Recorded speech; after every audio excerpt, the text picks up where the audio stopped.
말씀에 은혜 받으시기 바랍니다. 제목을 따라해 보겠습니다. 세례 요한의 사명. 지금으로부터 약 2000년 전 유대광야에 한 기인이 나타났습니다. 그는 제사장 가문의 좋은 가정적 배경을 가지고 있었지만은 빈들인 광야에서 메뚜기와 석청을 먹고 살았습니다. 메시아의 길을 미리 준비하는 선구자로 기도, 또 묵상, 경건한 삶을 살았습니다. 그리고 때가 마침 이르자 그는 광야로 몰려오는 군중들을 향해서 회개하라, 천국이 가까이 왔느니라 담대하게 외쳤습니다. 그의 설교는 기존의 랍비들의 설교와는 비교도 할 수 없는 불같은 설교, 회개를 촉구하는 설교였습니다. 세례 요한의 설교를 들은 민중들은 당시 형식의 틀에 빠져서 의식화되고 화석화된 율법주의적인 유대 종교와는 하늘과 땅 같은 그런 차이를 느꼈습니다. 요한의 설교는 한마디로 의식의 구애됨이 없었고 형식에 매이지도 않았을 뿐만 아니라 민중들의 가슴 속에 있는 응어리와 한을 풀어주는 것이었고 나라 잃은 서러움과 로마 당국의 수탈로 절망에 빠져 있는 그들의 의식과 삶을 완전히 바꾸어 놓는 전혀 새로운 말씀이었습니다. 그런데 수많은 사람들이 그에게 와서 세례를 받고 구약에서 약속한 메시아가 저분이 아닐까? 그래서 메시아로 세례 요한을 막 또 받으려고 했을 때 정작 그는 메시아가 아니다. 분명하게 밝혔습니다. 세례 요한은 자신의 명예와 관련된 온갖 유혹을 다 물리치고 왕의 길을 예비하는, 준비하는 소임을 철저히 수행한 율법으로 볼 때는, 구약으로 볼 때는 마지막 선지자가 됐습니다. 자, 본문은 세례 요한이 예수 그리스도를 진정한 하나님의 아들로 선포하는 말씀인데 공관복음서에 보면은 예수님이 요한으로부터 세례를 받은 것으로 전하고 있습니다. 반면에 요한복음은 그것을 분명하게 명시하지 않은 채 자신이 베푸는 세례는 물세례고 예수님이 베푸실 세례는 성령 세례다 이렇게 구분을 하면서 그 세례를 베푼 예수님을 진정한 하나님의 아들로 선포하고 있습니다. 성령이 예수님께 머무는 것을 보고 비로소 그가 하나님의 아들이었다는 것을 알게 됐다고 선포합니다. 자, 본문에 들어가 봅니다. 세례 요한은 자신에게 다가오는 예수님을 보고 이렇게 선포를 합니다. 29절 읽어봅니다. 시작. 이튿날 요한이 예수께서 자기에게 나아오심을 보고 이르되 보라, 세상 죄를 지고 가는 하나님의 어린 양이로다. 여기서 세상 죄를 지고 가는 하나님의 어린 양이라고 하는 이 표현, 말씀 그대로 세상 사람들의 죄를 대신하는 속죄 제물이다 이런 뜻입니다. 여러분, 대속죄일에 이스라엘의 모든 백성의 죄를 지고 무인지경, 소위 광야로 보내지는 그걸 뭐라고 그래요? 아사셀 염소라고 그러죠. 뭐 염소나 양은 1년 이하는 다 같게 성경에서 취급을 합니다. 그래서 아사셀 염소라고 성경이 되어 있지만 아사셀 양이라고 해도 틀린 말은 아니죠. 이런 아사셀 염소를 연상시키는 표현이 하나님의 어린 양입니다. 자, 이런 표현은 성경을 좀 알아야 이해가 되는 말씀인데 예수님이 이 땅에 어린 양으로 오셨다는 말씀은 죽으러 오셨다는 말씀이에요. 오늘 구약 성경의 배경을 잘 알지 못하는 분은 뭐 하나님의 어린 양이지 왜 예수님이 어린 양인가, 왜 그렇게 표현했을까 이해가 안 되지만 구약의 제사제도와 죄의 문제를 해결하는 그런 것들을 알면 이해가 되는 말씀이죠. 성경에서 어린 양이란 단어가 나오면 일단은 그 양은 죽어야 되는 양이다 이렇게 보시면 거의가 맞습니다. 출애굽기 12장을 보면 6월절 어린 양이 나오는데 죽어야 하는 양이었어요. 그래야 그 어린 양의 피가 문설주와 인방에 다 묻혀진 그 집을 죽음의 천사가 유월했어요. 건너뛰었습니다. 패스오버 했습니다. 그래서 그 가정이 살게 됐습니다. 레위기에 나오는 어린 양도 백성들의 죄를 대신 지고 죽어야 하는 양이었습니다. 마찬가지로 신약에 와서 어린 양으로 오신 예수님도 십자가에서 죽으셔야 했습니다. 하나님과 우리 사이에 가로막힌 죄의 문제를 해결하고 단번에 온전한 속죄제물이 되실 주님이시기 때문에 그분이 죽으셔야 하나님과 우리 사이의 문제, 죄의 문제가 해결되기 때문에 그렇습니다. 이렇게 어린 양 하면 죄를 대신해서 죽어야 한다는 깊은 뜻이 내포되어 있다는 거 여러분 기억해야 될 줄로 믿습니다. 예수님과 거의 동시대에 살았지만 예수님을 만난 건 아니지만 유명한 역사가가 있습니다. 요세푸스입니다. 요세푸스에 의하면 당시 6월절에 25만 6천 마리의 양이 희생당했다고 합니다. 또 이를 위해서 2천여 명의 제사장들이 봉사를 했다고 합니다. 이거를 계산해 보면 6월절 절기 때 대략 300만에서 약 500만 명의 사람들이 자기의 죄의 문제를 해결하기 위해서 어린 양을 드렸다는 것을 이렇게 알 수가 있습니다. 자, 그런데 해마다 늘 드리는 이런 짐승의 제사로서는 그 백성들을 온전하게 언제든지 영구적으로 죄의 문제를 해결할 수 없기 때문에 하나님께서 짐승의 제사와 예물을 더 이상 원치 않으시고 이제 오직 자신을 위하여 한 몸을 예비하셨다고 히브리서 기자는 말씀하는데 이게 예수님을 의미합니다. 자, 히브리서 10장 4절 5절 읽어봅니다. 시작. 이는 황소와 염소의 피가 능히 죄를 없이 하지 못함이라. 그러므로 주께서 세상에 임하실 때에 이르시되 하나님이 제사와 예물을 원하지 않으시고 오직 나를 위하여 한 몸을 예비하셨도다. 아멘. 19세기의 설교의 황제라고 그러죠. 영국의 유명한 침례교 목사님인데 스펄전 목사님에 대한 이야기가 있습니다. 한 번은 스펄전 목사님이 교회를 새로 지었습니다. 그리고 입당하기 전에 설교 연습을 하기 위해서 새 예배당에 들어갔습니다. 그때 당시는 마이크가 없었기 때문에 육성으로 설교를 하던 때고 목소리가 큰 사람들이 설교를 잘하는 축에 들 수 있었던 시절인데 어쨌든 이 스펄전 목사님이 새로 지은 예배당이 전에보다 훨씬 크기 때문에 사모님을 데리고 성전에 가서 저 뒤에 앉은 사람들도 설교를 잘 들을 수 있는가를 테스트하기 위해서 이제 설교 연습을 하는 겁니다. 사모님이 맨 뒤에 앉아 있다가 설교가 잘 들리면 잘 들린다고 이렇게 어깨에 사인을 하기로 했어요. 목사님이 앞에서 소리를 질렀습니다. 보라, 세상 죄를 지고 가는 하나님의 어린 양이로다. 근데 사모님이 손이 안 올라가요. 못 들은 거죠. 그래서 아까보다 더 크게 보라, 세상 죄를 지고 가는 하나님의 어린 양이로다 하고 크게 소리를 쳤어요. 그런데도 못 알아듣습니다.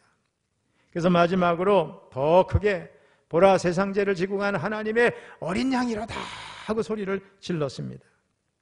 그때였습니다. 교회 지붕에서 페인트칠을 하는 인부가 교회당으로 뛰어오더니 목사님 제 죄를 용서해 주세요 하면서 자기의 죄를 고백합니다.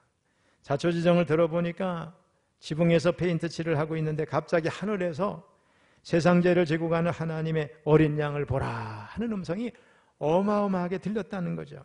놀라서 예배당 안으로 들어와 죄를 고백하게 됐다는 거예요. 여러분, 영혼 구원을 위한 가장 강력한 외침이 뭐겠어요? 바로 이 말씀이라고 생각합니다. 보라, 세상 죄를 지고 가는 하나님의 어린 양을 보라.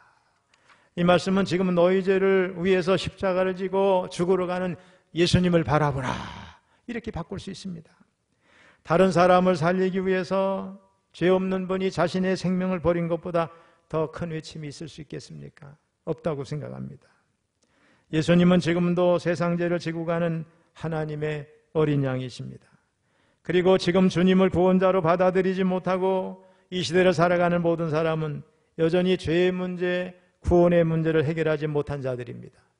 그럼에도 불구하고 얼마나 많은 사람들이 자신의 죄의 문제, 구원의 문제를 심각하게 생각하지 않고 그걸 해결하려고 노력도 안 하고 어떻게 해결할지도 모르고 살아가고 있습니다.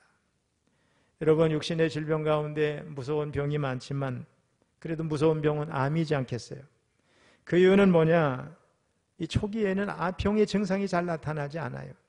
그래서 별로 신경을 쓰지 않고 작은 증상도 그냥 속이 안 좋은가 보다 이렇게 생각하고 무심히 넘겨버리는데 병이 진행될 만큼 다 진행된 상태에서 발견되게 됩니다. 결국 말기에 발견되면 어떻게 해요? 별로 손도 못 쓰고 어려움을 당하거나 죽게 됩니다. 그런데 암이라고 하는 육적인 질병보다도 더 무섭고 심각한 것이 죄라고 하는 영적인 질병입니다. 누구든지 이 문제를 해결하지 않으면 단순히 죽음으로 끝나는 게 아니고 그 영혼이 지옥에 가서 영원히 불타는 고통을 당한다고 성경은 많이 말씀을 하고 있습니다. 죽음 이후에는 절대로 돌이킬 수 없어요. 이 다음에 그 앞에 가서 회개한다? 성경에는 그것은 불가능하다고 합니다. 죄의 문제, 구원의 문제는 이 땅에서 해결해야 됩니다. 주님을 영접하는 것도 이 땅에서 해야 될 줄로 믿습니다. 안타깝게도 세상에 많은 사람들이 육신적인 문제만 매달려 살다가 영적인 것을 놓치고 심판에 이르게 되는 경우가 얼마나 많은지 모릅니다. 따라서 하나님을 믿지 않는 세상 사람들의 가장 시급히 해결해야 할 게 뭐냐? 자신의 죄에 대한 진단과 처방입니다.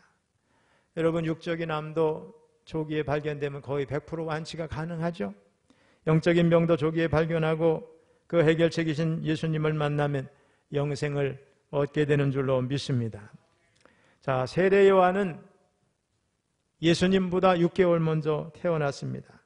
근데 세례 요한은 예수님이 자기보다 먼저 계신 자다 이렇게 말씀을 합니다. 우리 30절을 읽어보겠습니다. 시작. 내가 전에 말하기를 내 뒤에 오는 사람이 있는데 나보다 앞선 것은 그가 나보다 먼저 계심이라 한 것이 이 사람을 가리킴이라. 여기서 먼저라고 하는 말 퍼스트, 이 말은 시간적으로나 주의로나 첫째를 의미합니다. 내 뒤에 오는 사람이 나보다 앞선 것은 나보다 먼저 계심이라. 여러분, 이게 우리가 신학적으로 우리 그리스도의 선제설을 말하는 거죠. 육신적으로는 분명히 세례 요한이 예수님보다 6개월 먼저 태어나셨어요. 근데 나보다 먼저 계신 자라고 말해요. 왜? 그분은 스스로 계신 삼위일체 하나님이시잖아요. 만물이 있기 전부터 계셨다는 거죠. 여러분은 뭐가 먼저입니까? 하나님이 먼저입니까? 물질이 먼저입니까?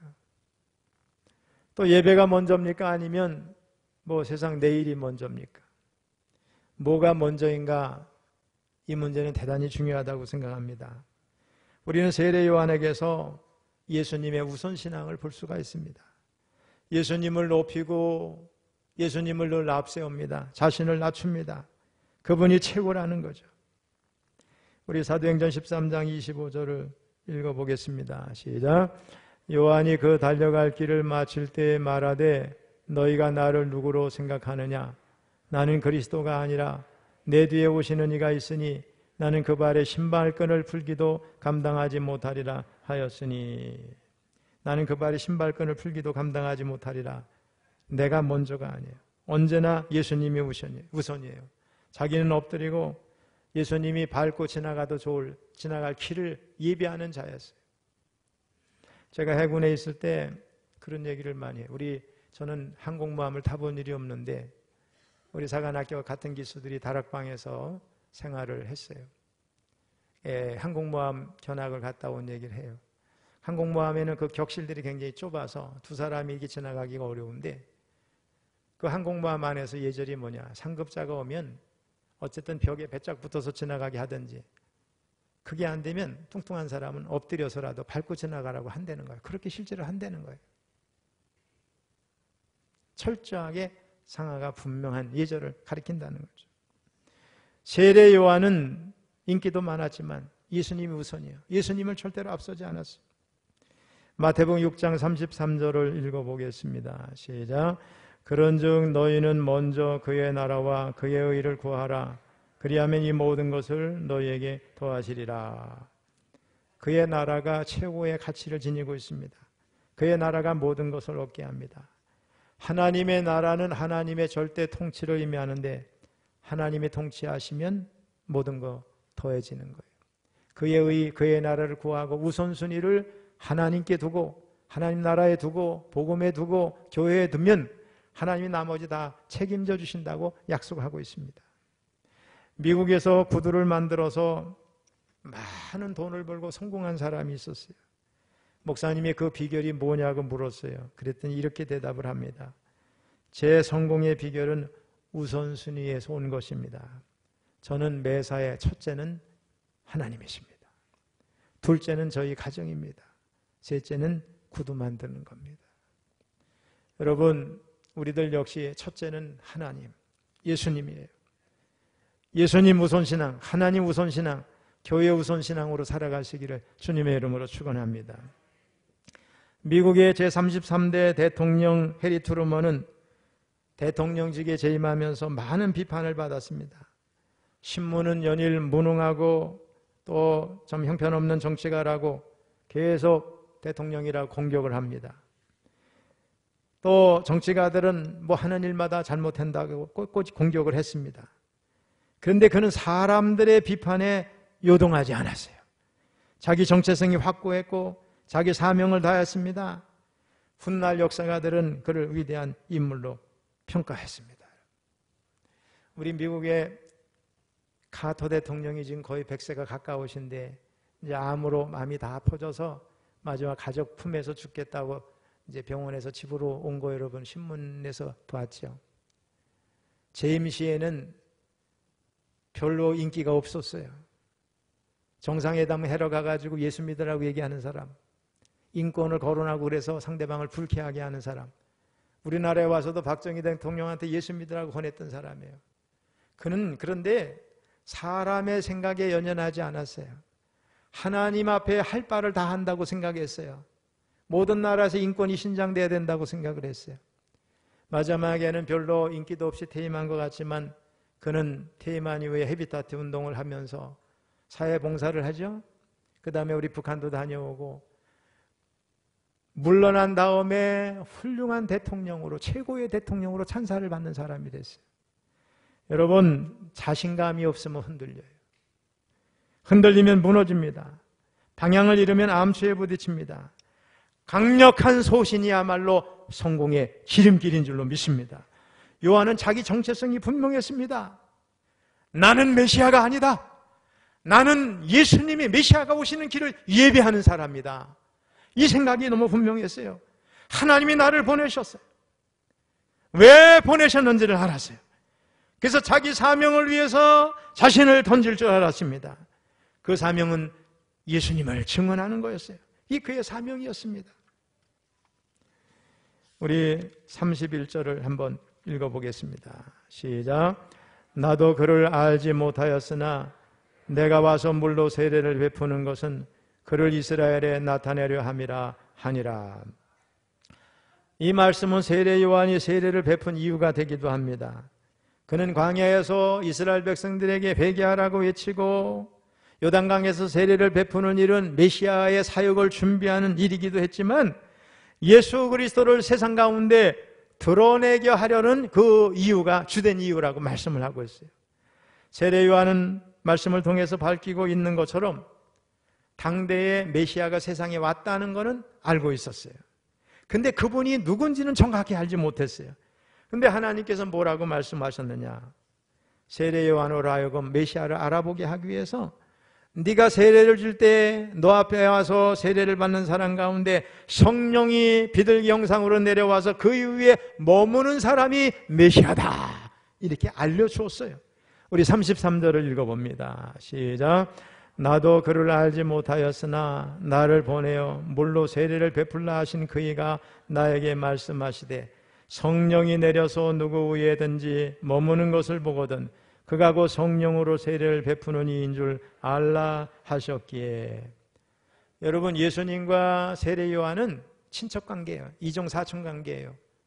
그러면 육적으로 몰랐다고 할 수 있을까요? 알았겠죠. 근데 여기서 말씀은 뭐냐? 요한이 육적인 예수님을 몰랐다는 말이 아니라 예수님께서 메시아가 된다는 사실을 알지 못했다는 거예요. 어쨌든 세례 요한이 메시아가 누구인지 알지 못하고 많은 사람들에게 물세례를 베풀고 있을 때 그 앞에 예수님이 나타나셔서 세례를 받으시는 순간에 하늘이 열리고 성령이 비둘같이 내려와서 그 위에 내려와 머무는 것을 보았습니다. 이에 그는 예수님이 하나님의 아들 메시아라고 하는 것을 확신 있게 증언하게 됩니다. 우리 32절을 보겠습니다. 시작. 요한이 또 증언하여 이르되 내가 봄에 성령이 비둘기같이 하늘로부터 내려와서 그의 위에 머물렀더라. 34절 읽어봅니다. 시작. 내가 보고 그가 하나님의 아들이심을 증언하였노라 하니라. 결국 세례 요한은 모든 고정관념이나 선입견이나 자신의 유명세에 누려 이제 눈이 가려지지 아니하고 하나님의 말씀을 마음에 두고 자기 사명에 충실하고 있을 때 메시아를 보게 된 거죠. 세상 죄를 지고 가는 하나님의 어린 양이신 예수님을 만나게 된 겁니다. 자기 생각이 아니었어요. 자기 친척 중에 저 사람이 이렇게 생각하지 않아요. 하나님이 알려주신 말씀 그대로를 보고 저분이 메시아라는 것을 안 거죠. 사랑하는 성도 여러분, 만약에 가장 존경받는 지도자가 유명하지 않은 누군가를 높이고 추천한다면 사람들이 어떻게 반응하겠어요? 아마도 갸우뚱하겠죠. 우리 윤석열 대통령이 그럴 리도 없겠지만 철원에 있는 곽영준 목사를 국무총리 후보자로 추천합니다. 그러면 사람들이 고개를 갸우뚱하겠죠. 목사가? 그것도 하고 많은 사람 중에 철원에 있는 사람을? 근데 그럼 그 사람이 누굴까? 대통령이 추천했는데? 하면서 관심을 많이 갖겠죠. 본문의 세례 요한과 예수님이 그런 상황이죠. 본문에서 세례 요한은 예수님을 어떻게 소개하고 있어요? 첫째로 따라해서 하나님의 어린 양. 세례 요한은 예수님을 향해서 세상 죄를 지고 가는 하나님의 어린 양이다 소개합니다. 이는 예수님께서 받으시기 합당하신 최고의 제물, 하나님과 우리 사이에 분리된 죄의 문제를 해결할 영원한 완전하고 온전한 속죄 제물이 되실 그분이라고 소개하는 거예요. 그 목적이 세상의 죄를 해결하기 위해 오신 그분이라는 거예요. 예수님께서 세상 죄를 대신 지셨기에 이로 인해서 저와 여러분이 구원을 받고 하나님의 자녀가 된 줄로 믿습니다. 둘째로 뭐라고 소개해요? 따라서 하나님의 아들. 세례 요한은 예수님을 하나님의 아들로 소개하는데 하늘에서 이는 내 기뻐하는 아들이라고 하나님이 알려주셨어요. 세례를 베풀 때 들은 음성을 경험으로 소개한 거죠. 하나님의 아들 예수님께서 베푸시는 세례는 요한의 세례와 비교할 수 없을 만큼 능력이 있습니다. 예수님께서 세례를 베풀 때 성령이 임했습니다. 오늘날은 성삼위 하나님의 이름으로 세례할 때, 세례를 줄 때 성령이 임할 줄로 믿습니다. 세 번째 뭐라고 소개했어요? 따라해보세요. 기다렸던 메시아. 자, 성경에는 놀라운 일이 있어요. 세례 요한이 얼마나 대단한 사람인지 구름대처럼 사람들이 몰려오는데 세례 요한에게 제자가 있었어요. 근데 그 제자들이 요한의 소개를 보면서 요한이 가리키는 메시아를 보면서 그 자리를 떠나서 예수님의 제자가 됩니다. 자, 요한복음 1장 35절로 37절 읽어봅니다. 시작. 또 이튿날 요한이 자기 제자 중 두 사람과 함께 섰다가 예수께서 건의심을 보고 말하되 보라 하나님의 어린 양이로다. 두 제자가 그의 말을 듣고 예수를 따르거늘. 여러분, 요한의 제자들이 갑자기 예수님을 왜 따라갔어요? 안드레의 말에서 우리가 알 수 있는데 우리가 메시아를 만났다. 예수님께서 기다리던 메시아라는 것을 분명히 알고 떠난 거죠. 1장 40절 41절 읽어봅니다. 시작. 그가 먼저 자기 형제 시몬을 찾아 말하되 우리가 메시아를 만났다 하고, 메시아는 번역하면 그리스도라. 그만 여기까지 하겠어요. 자, 이렇게 말씀 후에 자기 정체성을 확고히 세운 세례 요한은 예수님을 가장 정확하게 소개할 수 있었습니다. 세례 요한은 말라기 선지자 이후 400년 동안 암흑기였던 유대 나라에 하나님의 말씀을 불같이 전하는 선지자, 그 어느 선지자보다 구약에 약속하신 메시아를, 그리스도를 직접적으로 증언하는 사명자로 보내심을 받은 사람이었어요. 세례 요한의 사역은 대단했습니다. 수많은 사람들이 몰려오고 그의 인기는 당시 종교 지도자들에게 위협이 될 만큼 컸어요. 그래서 유대인들, 특별히 사두개파 바리새인들이 제사장들, 레위인들을 보내서 요한에게 질문합니다. 네가 누구냐? 세례 요한은 자신의 정체성을 정확히 알았어요. 그는 결코 자신의 정체성을 망각하지 않았어요. 그렇게 해서 이렇게 말합니다. 나는 그리스도가 아니다. 선지자도 아니다. 나는 광야에서 외치는 자의 소리다. 오실 그리스도, 하나님의 어린 양을 가리키는 손가락에 불과하다. 할렐루야. 오늘 우리 한국에 보면은 자칭 메시아 그런 사람 가짜들이 너무 많죠. 왜 그래요? 하나님 은사 주시니까 병이 낫고 막 기적이 나오고 그러니까 스스로 착각도 하고 많은 사람들이 뭐 대단한 사람 이렇게 하니까 그죠? 자기 정체성을 잃어버린 거죠. 요한은 자신의 사명에 끝까지 충실했고 어떤 경우에도 예수님을 앞서거나 그분의 영광을 가로채는 어리석음을 범하지 않았어요. 그는 흥해야 되는 거예요. 나는 망해야 된다. 자신의 사명이 끝났고 이제 예수의 시대가, 복음의 시대가, 하나님 나라가 시작이 됐다고 선언한 사람, 그게 요한입니다. 오늘 저와 여러분 누굽니까? 우리는 이렇게 말해야 될 줄로 믿습니다. 나는 예수 그리스도를 가르치는 손가락이다. 천국의 길을 가르치는 손가락이다. 복음을 가리키는 손가락일 뿐이다. 그리고 뭐라 그래요? 따라해보세요. 나는 주님의 제자요 종일 뿐이다. 할렐루야. 이 정체성을 분명히 가지시기를 바랍니다. 여러분 여기서 있는 저도 아무것도 아니에요. 저는 주님을 가리키는 손가락에 불과한 거예요. 사람이 우상이 되면 안 됩니다. 아무리 은사를 많이 받았어도 그 사람이 절대 우상이 되면 안 됩니다. 우리의 시선은 하나님을 향해서, 주님을 향해서 고정돼야 될 줄로 믿습니다. 저는 주님을 가리키는 손가락일 뿐인 거예요. 여러분들도 마찬가지죠. 오늘 예배 참석한 성도 여러분 모두 세례 요한처럼 신앙의 정체성이 아주 분명하기를 바랍니다. 그리고 주의 말씀을 잘 듣고 순종하는 자, 맡겨진 사명을 잘 감당하는 자들이 되시기를 주님의 이름으로 축원합니다. 마지막으로 따라해 보겠습니다. 나는 주님을 잘 가리키는 손가락이 되겠나이다. 할렐루야. 이런 자세로 평생을 살아가시기를 주님의 이름으로 축원합니다.